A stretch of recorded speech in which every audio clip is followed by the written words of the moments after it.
사람이 평생 살면서 한 우물만 판다는 건 보통 일이 아닙니다. 쉬워 보이는 것 같지만 결코 쉽지 않습니다. 목사가 돼가지고 한평생 목회하는 거 쉬워 보이는 것 같고 당연해 보이죠. 근데 만만치 않아요. 어려우면 포기할 수도 있고 어려우면 목회 외에 다른 것도 하게 돼요. 쉽지 않아요. 그러면 목회가 잘 되면 목회가 쉽지 않겠냐? 그렇지 않아요. 교회가 부흥하고 자리가 되고 안정이 되면 어떤 일이 벌어지느냐? 목사가 딴 데 눈을 돌려요. 그래서 정치 목사가 돼버려. 총회에 가서 정치하고 노예에 가서 정치하고 세상에 정치를 하려고 그러고 그냥 두질 않아. 자기도 모르게 슬금슬금 교회를 비우는 시간이 많아지고 외도하고 밖으로 돌아다니는 시간이 많아진다. 그래서 목회만 전념한다는 것이 말같이 쉽지 않아요. 돌아가신 오카눔 목사님은 제자 오카눔이라는 영화를 보면 이런 분이 있을까 할 정도로 올곧게 목회만 했던 분이에요. 목회만. 다른 거를 하라고 수없이 유혹을 받았을 거예요.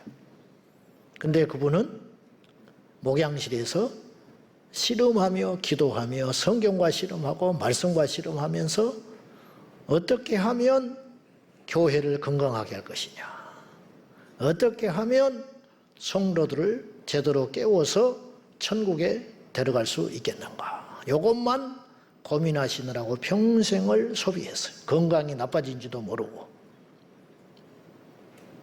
그래서 그분에게 제일 행복했던 게 뭐냐? 교회가 그렇게 거인들이 많고 영향력 있는 목사님이었는데 제자 훈련하면서 7, 8명 성도들과 함께 울고 웃으면서 씨름했던 그 훈련의 시간이 내 목회에서 제일 행복했다. 그렇게 말씀하셨어요. 천상 목사예요. 그분이.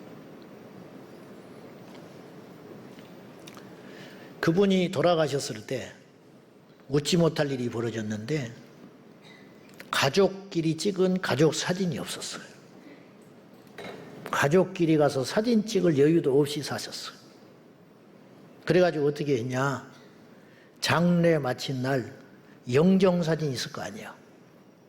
두 아들 사모님 3명이 목사님 영성사진 가운데 놔두고 가족사진 찍었어요. 이렇게 샀어요. 이렇게. 한 우물만 판다는 거 쉬운 일 아닙니다. 한 우물만. 어떤 어부는 13살에 배를 타서 지금 63살 됐더만 50년 배 탄 거예요. 50년. 어떤 지객꾼은 50년 지객꾼 역할한 사람이 있더만 쉽지 않아요. 영적인 일도 마찬가지. 주님이 내게 주신 소명을 평생 한다? 그런 사람이 많지 않다니까요. 자꾸 곁눈질을 해요. 형통하면 헛바람이 들어가서 곁눈질하고 어려우면 어려워서 곁눈질한다고. 이게 인간이야. 그래서 하나님이 안 쓰시는 거예요. 그런 사람들은. 여러분, 진드가니 영적으로 하나만 파세요. 그 속에 예수님이 계셔. 제 표현이 좀 어쩐지 모르겠지만은 런던 침례교회 프란시스 딕슨 목사님이 계셨어요. 이분이 이제 영국 침례교회에서 목회를 잘하셨는데 어느 날 주일날 예배를 끝났는데 어떤 낯선 사람이 손을 번쩍 드는 거예요. 광고가 끝나가는데 목사님, 이런 사람이 많지 않거든. 수업 시간도 아닌데 저 뭔가 하고 왜 그러시냐고 그랬더니 저에게 잠깐의 시간을 주실 수 있습니까? 처음 온 사람이 왜 그러시냐고 그랬더니 간증을 잠깐 하고 싶다고 그러나. 나 같으면 시간 안 줘. 이 목사님이 너그러워가지고 그럼 3분만 시간을 드리겠습니다 그랬어요. 3분. 그때 이분이 나와가지고 마이크를 잡고 무슨 간증을 하냐면 자기가 6개월 전까지 불신자였다는 거야. 근데 6개월 전 어느 날 호주 시드니에 갔는데 시드니 대로변에서 어떤 작은 체격의 흰머리가 희끗희끗한 왜소한 노인이 자기한테 허름한 전도지를 줬다는 거예요. 그 전도지를 받았는데 이 노인이 하는 말이, 보잘것없는 이 노인이 당신이 오늘 죽는다면 천국에 갈 수 있냐고 질문해 왔다는 거예요. 처음에는 황당했다는 거예요. 근데 그 질문에 자기가 답을 할 수 없었다는 걸 알게 됐다는 거예요. 그리고 떠나왔는데 그 질문이 머릿속에서 떠나지 않더라는 거예요. 그래서 나는 교회를 찾아갔고 그리스도인이 되었습니다. 그때가 6개월 전인데 오늘 제가 이 지역에 이사하게 되었다는 거예요. 아, 이런 일이 있었구나. 일주일 후에 이 딕슨 목사는 호주 애들레이드에 가서 집회를 하게 됐어요. 집회를 하고 났는데 한 여인이 상담을 하겠다고 자기를 찾아왔어요. 강사 목사님에게. 이 여인이 무슨 말을 하냐면, 상담을 하다가 말 끝에 저는 시드니에 친구를 만나러 갔는데 길거리에서 한 전도자에게 전도지를 받게 됐습니다. 그리고 질문을 받았습니다. 당신이 오늘 죽는다면 천국에 갈 수 있느냐는 질문을 받았습니다. 처음에는 황당했고 시간이 좀 지나니까 아주 불쾌했고 나중에는 괴로웠고 집에 돌아와서는 두려움을 느꼈습니다. 자, 황당했고 불쾌했고 두려웠다. 이게 성령님이 하시는 일이야. 그리고 그날 잠을 못 잤어요. 이 여인이. 그리고 마침내 나는 그 주에 교회를 찾아가게 되었고 마침내 크리스찬이 되었습니다. 일주일 사이에 똑같은 간증을 연이어서 듣게 된 거예요. 이 목사님이 당황을 하기 시작했어요. 이어서 그는 호주 애들레이드에서 집회를 마치고 호주 퍼스에 가서 그곳 교회에 가서 설교를 하게 됐어요. 설교를 마친 3일간의 집회를 마치고 장로님들과 함께 식사에 초대를 받아 갔는데 이 목사님이 질문을 했어요. 그 장로님들한테, 한 분한테, 장로님은 어떻게 예수를 믿게 되어 크리스찬이 되셨습니까? 이렇게 질문을 했어요. 그랬더니 이 장로님이 다음과 같은 간증을 했어요. 나는 15살 때부터 우리 교회 학생부를 다녔습니다. 그러나 나는 진정한 크리스찬이 아니었습니다. 그러다가 3년 전 시드니에 사업차 갔다가 길거리에서 싸구려 종이에 인쇄된 보잘것없는 전도지를 한 사람에게서 받게 됐습니다. 그 전도지를 받고 나는 교회에 다니는 장로라고 응수를 했습니다. 그러나 그 하얀 머리의 노인, 왜소한 체격의 노인은 대꾸도 하지 않은 채 당신은 지금 죽으면 천국에 갈 수 있느냐라는 그 질문을 받았습니다. 나는 분노했습니다. 화가 났어요. 무시받는 것 같아서. 그런데 집으로 돌아와 생각해 보니 그 노인의 질문에 나는 답을 할 수 없다라는 걸 알게 됐습니다. 그리고 나는 마침내 회개하고 거듭나게 되었습니다. 이 장로님이 그렇게 간증을 하는 거예요. 이 프랜시스 딕슨 목사는 그 집회를 마치고 영국에 가면 케이직 사경회라고 하는 유명한 사경회가 있어요. 목사님들의 사경회. 지금은 없을 거예요. 이게 70년대의 사건이에요. 케이직 사경회에 인도를 하러 갔는데 거기 가서 설교를 하다가 이 딕슨 목사님이 자기가 지금 겪은 계속 연이어서 똑같은 간증과 똑같은 이야기를 듣게 된 거잖아요. 이것을 설교 때 나누었어요. 그리고 집회가 끝났던데 목사님 4분이 자기를 찾아왔어. 4명이. 그곳에 모여있는 목사 중에 4명이 찾아와가지고 이런 이야기를 했어요. 우리도 25, 6년 전까지는 불신자였습니다. 그런데 시드니 길거리에서 키 작은 사내의 전도지를 받게 되었고 목사님이 지금 간증하신 그 질문을 동일하게 받았습니다. 당신이 오늘 죽는다면 천국에 갈 것을 확신하고 있느냐고. 그 질문 앞에 우리는 꼬꾸라졌고 마침내 회심하여 목회자가 되었습니다. 제가 지금 시간이 없어서 더 말을 못하겠어요. 이런 일들이 연거푸 서너 차례 계속 발생을 해요. 이 목사님을 따라다니듯이 만나는 사람마다 어떤 집회 가는 곳마다 그 시드니의 무명의 전도자하고 계속 연결이 되는 거예요. 계속. 우연이라고 볼 수 없을 정도로. 마침내 이 프랜시스 딕슨 목사님은 8개월 후에 호주 시드니 남부 외곽에 있는 자기 친구 목사님에게 연락을 했어요. 혹시 시드니 길거리에서 전도했던 노인 전도자의 그 사람을 알고 있느냐?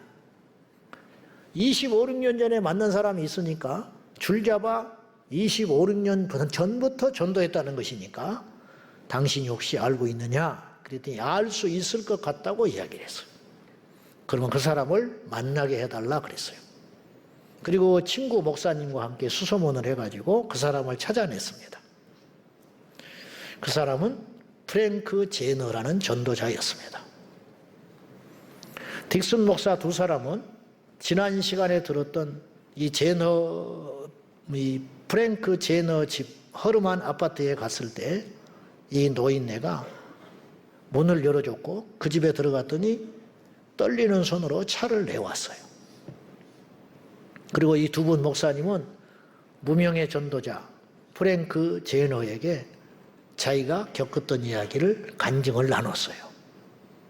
당신이 내어민 전도지를 통해서 내가 알기만 해도 10여 명 안팎의 사람들이 예수님을 믿고 목사가 되기도 하고 회심을 하기도 하고 죄를 버려서 크리스찬이 되었단다. 그랬더니 이 프랭크 제너, 이 무명의 전도자가 그 자리에서 눈물을 흘리고 울었어요. 그러면서 이분이 이런 말을 했어. 나는 원래 호주의 해군이었다. 해군 병사였는데 젊은 날을 너무 방탕하고 타락한 삶을 살다가 극심한 고난을 겪었는데 그 고난 중에 예수님을 만나게 됐다는 거예요. 본인이. 주님을 만나고 이 프랭크 제너는 그때 하나님 앞에 약속을 했어요. 무슨 약속을 했냐? 내 평생에 날마다 10명에게 복음을 전하겠습니다. 근데 이 10명에게 복음을 전하는 게 만만치 않았어요. 자기의 건강 상태도 있고 일상에 문제가 있을 때. 그런데 그분은 어떤 식으로 이 약속을 지켜갔냐면 오늘 10명을 만나지 못하면 그 다음날 20명을 만나는 방법으로 차곡차곡 계산하였다가 똑같은 거리, 시드니 그 길거리에서 전도지를 가지고 40년을 복음을 전했어요. 40년을. 그의 얼굴은 깊게 파인 주름살로 가득 차게 됐고 그의 육체는 쇠해졌고 지금은 거동할 수 없는 상황이 되어서 그 작은 아파트에서 지금 있는 거예요. 그런데 나는 40년 동안 복음을 전한다고 전해왔지만 단 한 명도 내가 내어민 전도지나 내가 외치는 복음을 듣고 회심했다는 소리를 듣지를 못했습니다. 그래서 나는 내 전도는 실패했다고 생각했습니다.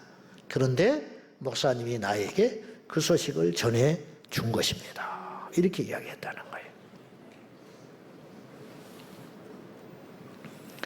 프랭크 제너는 1903년에 태어나서 1977년에 천국에 들어갔어요. 그는 기독교 잡지에도 한번 실린 적이 없고 떠들썩하게 신문에 알려진 적도 없어요. 그러니까 77년에 죽으신 분이 이제서 발굴이 됐어요. 근데 이분이 천국 갔으면 어떻게 됐겠? 천국에 입성했을 때에 어떠한 환영을 받았겠는가?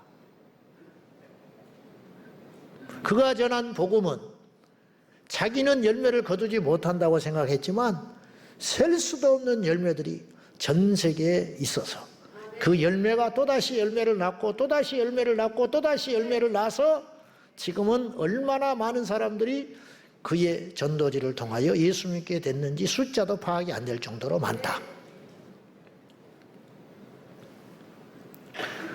제가 무슨 말씀을 드리려고 하는 것이냐면 그분에게 있어서 능력은 특별한 게 아니고 40년을 그 자리에서 전도했다는 것이 능력이에요. 이것이 경이로운 것이에요. 우리가 40년간 땅을 개간하면 어떤 일이 일어나요?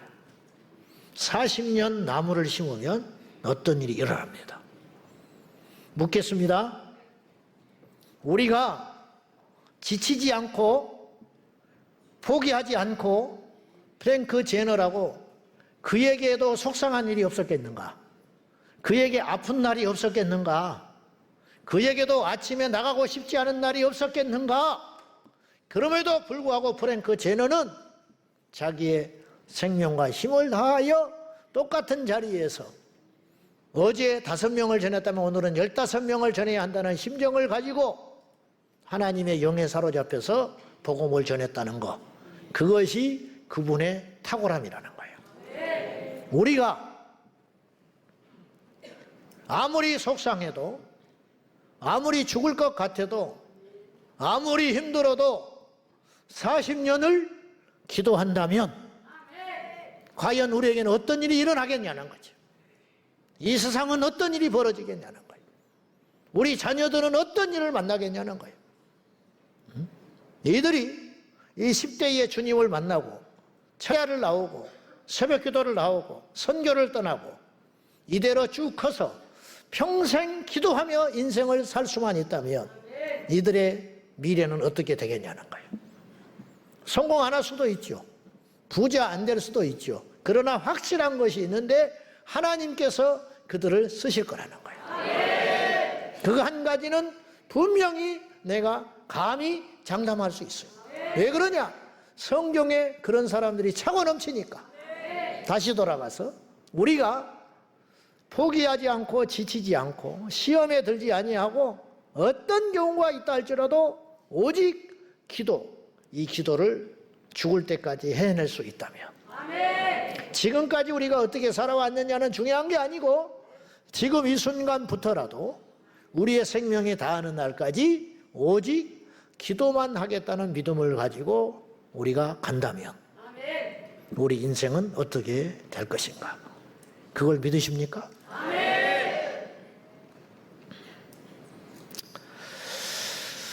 어떤 사람이 이렇게 비판할 수 있어요. 기도만 하면 뭐하냐고. 일을 해야지. 묻겠습니다.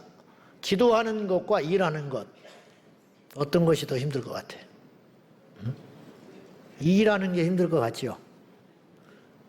천만에 그렇지 않아. 우리 어머니는 명언제족인데 우리 노인네가 엄청나게 맞는 말을 많이 했어요. 맞는 말을 어마어마하게 했어. 내가 생각해 보니까 대학도 안 나왔는데 영어도 한마디도 못하는데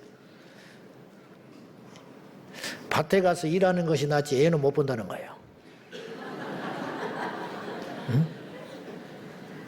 대학비 때 일하는 게 힘들 것 같은데 나는 처음에 이해가 안 갔어요. 애하고 도당도당 하는 게 낫지 무슨. 근데 내가 조카를 맡아보니까 그 말이 딱 맞아. 미쳐버리겠더만. 빼빼 울었는데. 아, 밭에 가서 일하는 게 애 보는 것보다 훨씬 쉽구나. 맞다. 경험한 것은 속일 수 없구나. 딱딱 맞는 말만 하는 거야. 일하는 게 힘들 것 같아요? 기도하는 게 힘들 것 같아요? 둘 다 힘들지. 둘 다 힘들어. 근데 따지면, 정확히 따져 들어가면 일하는 게 쉽습니다. 사실은 일하는 게 쉬워. 일하지 말라는 게 아니야. 또 일 안 해버리가 싶으네, 이번 주부터. 내일 청소하러 와야 돼. 내일 청소하러. 자, 그러면 이 세상은요, 아주 특별한 예를 제외하고는 대부분 힘든 것일수록 가치가 있어요. 힘든 것일수록 열매가 커요. 나물 캐는 게 쉬워요? 땔감 패는 게 쉬워요? 땔감 가져오는 게 쉬워요? 말 좀 해봐. 몰라? 해봤어야 알지. 나물 쑥 캐는 게 어렵겠어? 땔감을 구해서 내려오는 게 어렵겠어? 땔감 구하는 게 어렵지. 응? 그렇잖아. 그럼 어떤 게 더 가치가 있어? 모르겠어? 그러면 땔감 구하는 게 어렵겠어요? 석탄 캐는 게 어렵겠어? 그건 쉽지. 그건 쉬워. 보이지 않는 석탄을 캐는 게 훨씬 어렵지. 그럼 어떤 게 더 가치가 있냐는 거예요. 부가가치가. 자, 석탄 캐는 게 어려워요? 더 깊이 들어가서 금은 보석을 캐는 게 어려워요? 말할 필요도 없어. 석탄은 어지간만 하면 다 캘 수 있어. 안 캐서 그렇지. 근데 금은 보석은 아무나 캐는 게 아니야. 더 힘들어. 힘들수록 가치가 있다. 힘들수록. 왜 사람들이 기도를 점점 안 하느냐? 이 시대가 기도가 점점 힘들어지는 시대에 살고 있는 거예요. 사람들이 즉흥적이고 감각적이고 눈에 보는 거, 말초신경을 자극하는 거, 그런 것에 점점점 중독돼 가지고 요새 책도 안 보는 세상이거든. 책도 안 봐. 유튜브 보느라고. 책을 보는 게 힘들어요. 머리를 쓰는 게 힘들어. 요새는. 그렇지 않습니까? 빨래도 그냥 버튼 하나 누르고 마는 것이지 옛날처럼 그렇게 복잡하게 하고 싶지 않다 이 말이야. 열쇠 갖고 다니면서 문 여는 것도 귀찮아가지고 띡띡띡띡 눌러가지고 이제 문 여는 세상이 됐다. 이제 하다가 이제 어디까지 갔냐면은 이제 내가 볼 때 이러다가 인간이 아무것도 안 할 것 같아. 이제는 뭐냐? 이제는 말하기도 싫다 이거야. 말하기도 싫으니까 뇌파 연구를 하기 시작했어. 뇌파. 그러니까 말하지 않고 내 의사를 전달해 주는 거예요. 이게 벌써 10년 전에 나온 이야기인데요. 예를 들면 어떤 연구까지 갔냐면 커피를 주문할 때 불러가지고 말을 한다든지 메모를 내서 지금 주문을 하는데 이미 10년 전에 내가 공학도한테 들은 이야기예요. 무슨 이야기냐? 카페에 가면 내가 뭘 먹고 싶다라고 내 머릿속에 생각을 해. 그러면 그쪽에서 벨이 울려. 이미 주문이 들어가. 내가 말을 하지 않아도 이미 그 단계까지 갔다고 그랬어요. 그러면 앞으로 인간은 이제 꼼짝달싹 하지 않고 그래서 이제는 음식점에 가서 안 먹잖아. 에? 시켜서 먹지. 안 그래요? 가기가 싫은 거야. 돈을 더 대가를 지불하고 살아서라도 가서 내가 옷을 차려입고 거추장스럽게 식당에 가서 뭘 먹느니 이제는 전화 한 통으로. 전화도 하기 싫어. 그러니까 그냥 이거 눌러버리고 마는 거야. 그래서 집에서 안방에서 배달해서 먹는 세상. 점점점 이제는 귀찮아하는 시대. 점점점 움직이기 싫은 시대. 점점점 생각이 싫은 시대. 요게 나는 마귀가 꿈꾸는 세상이 됐다고 봐요. 마귀가 이런 세상을 만드는 거예요. 그 속에서 괴물들이 나오는 거예요. 이런 것들이. 응? 괴물들이 나와가지고 친구하고 대화를 안 해요. 친구하고 대화를 하지 않고 옆에 앞에 앉아 있는데 문자를 주고받는 이런 신외계 종족이 나타나기 시작해요.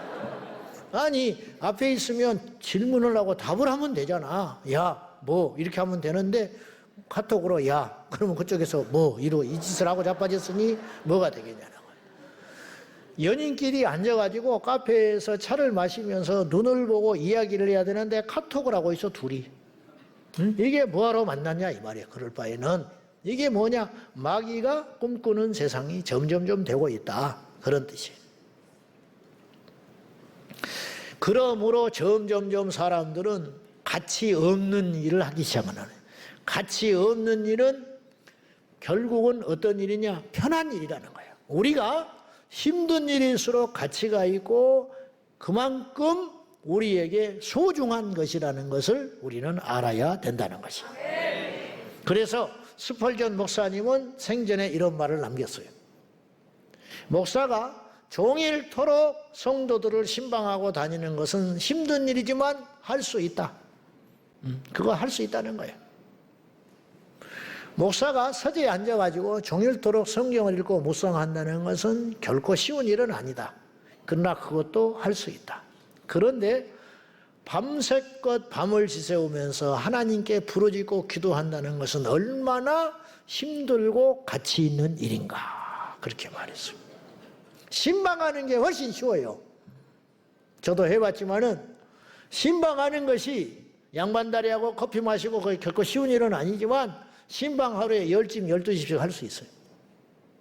그러나 밤새껏 하나님께 부르짖어 기도한다는 건 또 다른 차원의 고통이라는 거예요. 그러면 어느 것이 더 가치가 있냐는 거예요.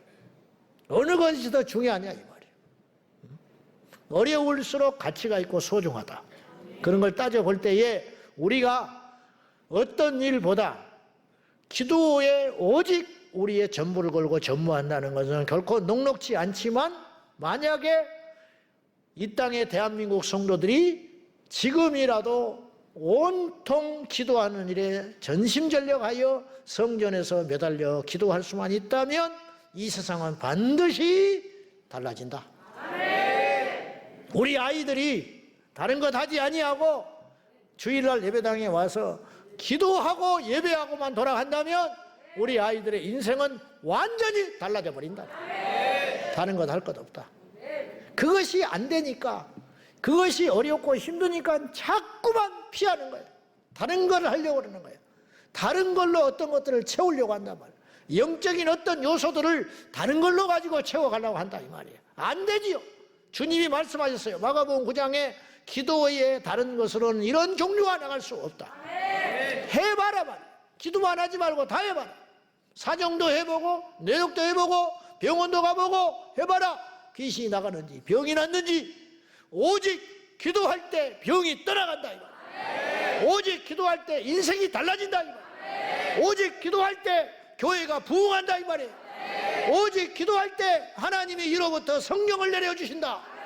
할렐루야. 기도만 하면 뭐하냐고 비판하는 사람이 있다면 그는 역으로 기도만 집중해서 해본 적이 없는 사람일 거예요. 기도하는 사람, 기도를 강조하는 교회, 그만큼 기도의 가치를 알고 기도하는 개인이요 기도하는 교회이기 때문일 것입니다. 오늘 본문은 하나님께서 전신갑주 6가지를 나열하셨어요. 구원의 투구, 의의 흉배, 진리의 허리띠, 믿음의 방패, 평안에 예비한 신발, 그리고 성령의 검. 이 6개를 나열한 후에, 근데 이 하나님의 전신갑주 6개 중에 특이하게 기도가 그렇게 소중하고 가치가 있는데 기도가 빠졌어요. 기도가 빠졌다고. 믿음의 방패 했으면, 예를 들면 기도의 화살, 그렇게라도 하시든지, 기도의 활이라고 하든지, 기도의 창이라 하든지, 그렇게 했어야 되는데 기도가 빠졌어. 근데 여기에 비밀이 풀렸어요. 오늘 우리가 아까 읽은 18절에 그 비밀이 풀린 거예요. 자, 18절 봐요. 다시 한번 시작. 모든 기도와 간구를 하되 항상 성령 안에서 기도하고 이를 위하여 깨우고 하기를 항상 힘쓰며 여러 성도를 위하여 구하라. 이 18절에 기도하라는 기도, 간구, 이 말이 얼마나 많이 나오는지 몰라. 이 짧은 한 구절에 기도, 간구, 기도, 구하기를, 그리고 구하라. 5번 나왔어요. 근데 여기에 덧붙여서 모든, 항상, 그리고 깨어, 항상 힘쓰며. 결국은 뭘 말하느냐?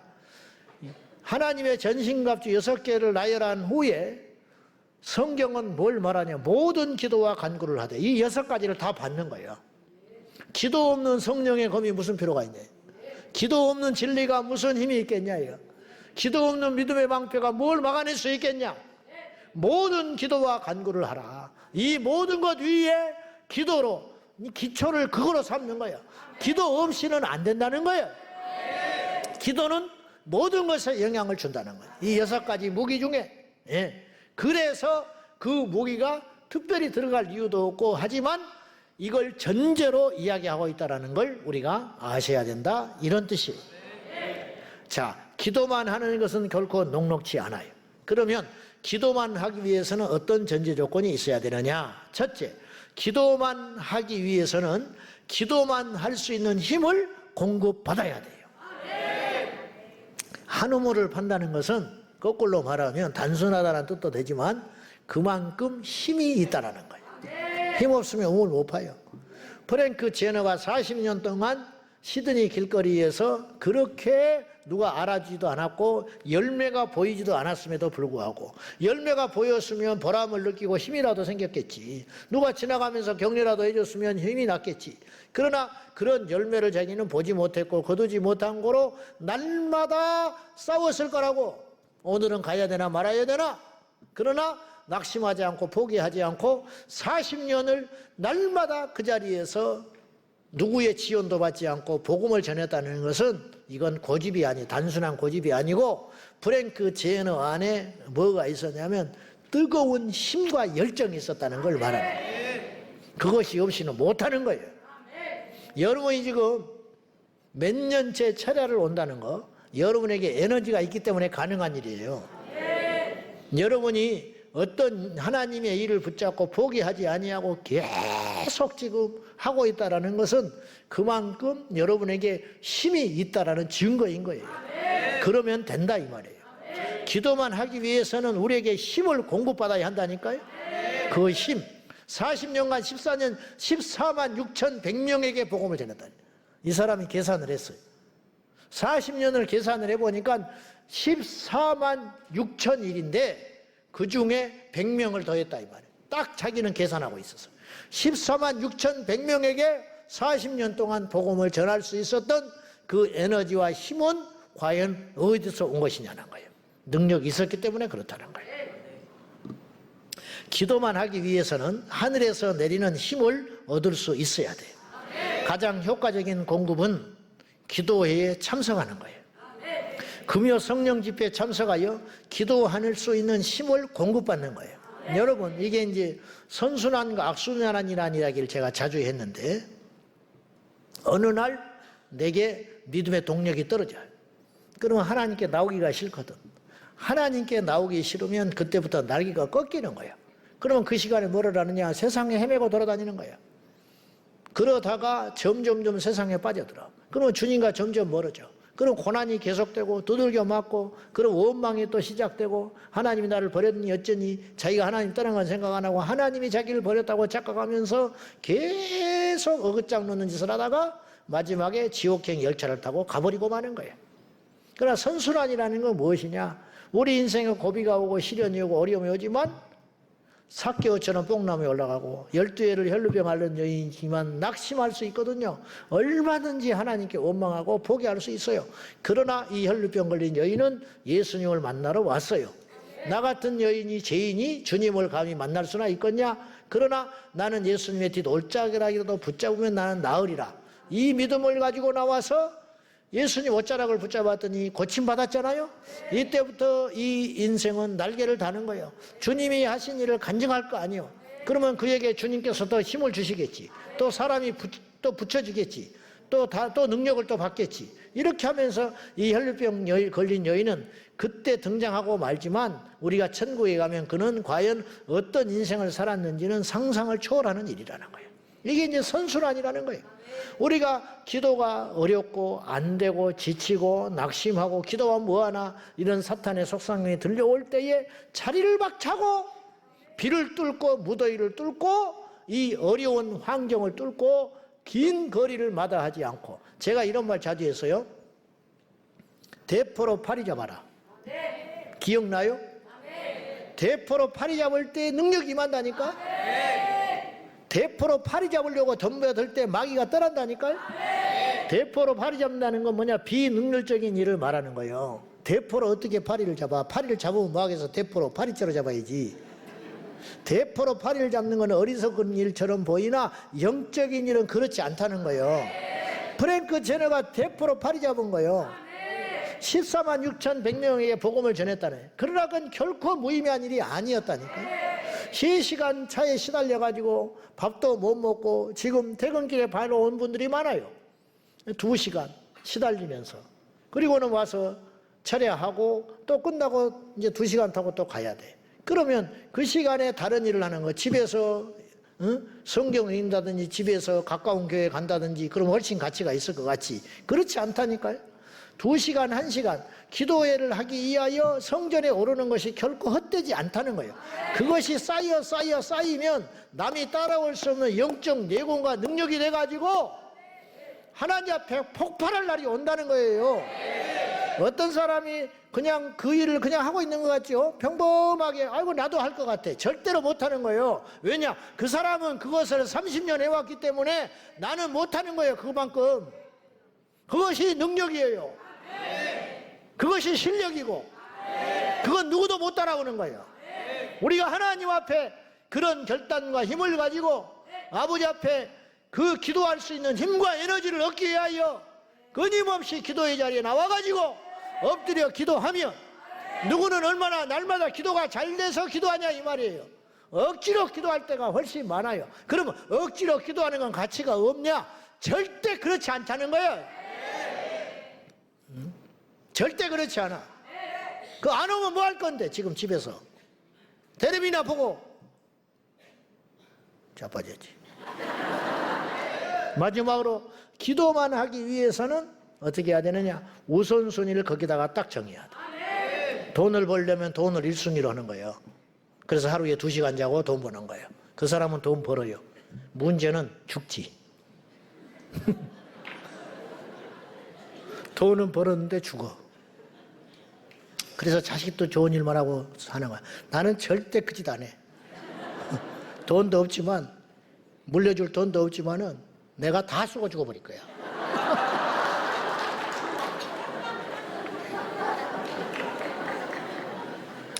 (80) 넘어서 뭐하러 세계여행을 가? 50대 가야지. 안 가려면 안 가고. 안 가 나는. 안 가. 응? 관절염 걸려가지고 걸어다니도 못하는데 외국 나가면 뭐해? 귀찮아. 볼 것도 하나도 없어. 봐도 몰라. 그리고는 인천공항에 와가지고 우리나라가 제일 좋아. 뭐하러 그렇게 살아? 노세 젊어서 놀아. 기도하세요. 젊어서 해라.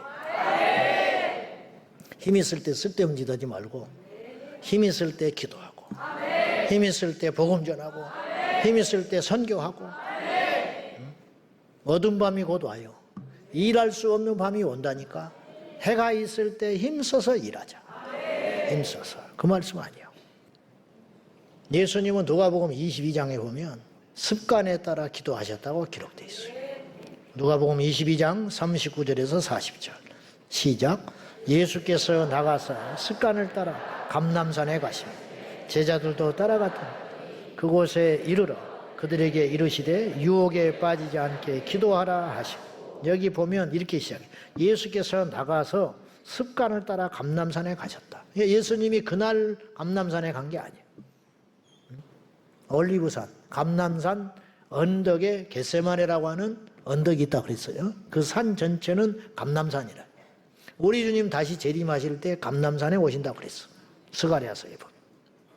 그 감람산에 우리 주님이 습관에 따라 가셨다. 그날 처음 간 게 아니고 십자가 지시기 전날 목요일 밤에 제자들을 데리고 습관에 따라 기도하셨다. 제자들은 자주 가시지 않았을지 모르나 주님은 그곳에 가서 습관에 따라 기도하던 그 자리에서 시험을 이기는 기도로 승리하셨다. 이런 말이. 능력은 먼 데 있지 않아요. 여러분 지금 앉아있는 자리에 능력이 있어요. 청계산에 목사님들하고 갔더니 오래전에 어떤 분이 그러더만 저기가 윤석전 목사님이 능력받은 자리예요 그러더라고. 그러면 그 자리가 능력이 있는 게 아니야.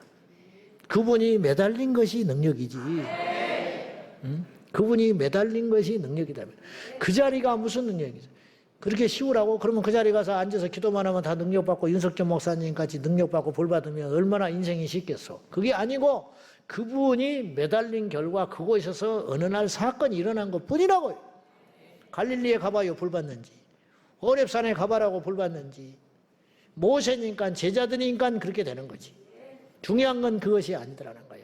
우리가 하나님 앞에 여러분이 앉아있는 자리가 호렙산이 될 수 있고, 여러분이 앉아있는 자리가 감람산이 될 수 있고, 여러분이 앉아있는 자리가 갈멜산이 될 수 있다 이 말이에요. 왜냐? 오늘 우리가 하나님께 매달려 지치지 않고 포기하지 않고 기도만 할 수 있다면 그 자리가 기적의 자리인 줄로 믿습니다. 여기 있다 저기 있다 쫓아다니지 말라니까요. 여러분이 기도하는 자리에 예수님이 계시고, 여러분이 기도하는 그 자리에 능력이 있고, 예수님이 여러분이 기도하는 그 자리가 불이 임할 자리라니까요. 할렐루야. 어떤 사람이 저기 가서 불 받았다. 장소에서 불 받은 게 아니고 그 사람이니까 불 받은 거라니. 그렇게 몸부림친 결과 그 시점에 그 자리에서 불 받은 것 뿐이라는 거예요. 왜 이렇게 어리석게 예수를 믿냐 이 말이에요. 이곳에 우리 주님이 계셔요. 여러분이 앉아있는 자리가 불 받는 자리가 되고, 회복되는 자리가 되고, 기도의 능력 받는 자리가 되고, 인생이 새롭게 되는 자리가 되기를 예수님의 이름으로 축원합니다. 축원합니다. 기도만 계속한다는 것은 믿음이 필요해요. 힘이 필요하고 결단이 필요하다 이 말이에요. 그러나 우리가 평생 어떤 경우에도 낙심하거나 혹은 교만하거나 나태하거나 포기하지 아니하고 평생 기도 한 가지만 할 수 있다면은 우리의 삶은 어떻게 될까? 생각만 해도 황홀한 일이다. 절대로 이걸 포기하지 말고, 이 말씀을 놓치지 말고 우리 평생에 기도하리라 결단하는 능력 있는 밤이 되기를 예수님의 이름으로 축원합니다. 할렐루야.